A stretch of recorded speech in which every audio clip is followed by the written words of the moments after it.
Cały peleton.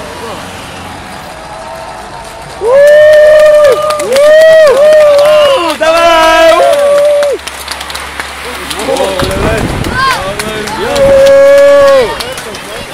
Dawaj, dawaj! Polska! Polska!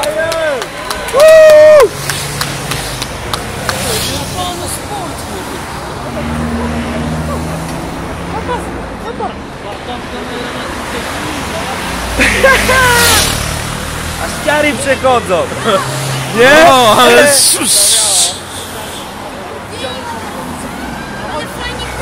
A ile rowerków?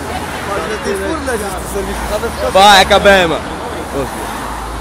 CCC. Widzieliście dwóch Polaków? Tam jechali też. A było ich 4. CCC. Po jak no. Po jak to jest rozreklamowane. Taka kolarka to po 2 tysiące. O ile ty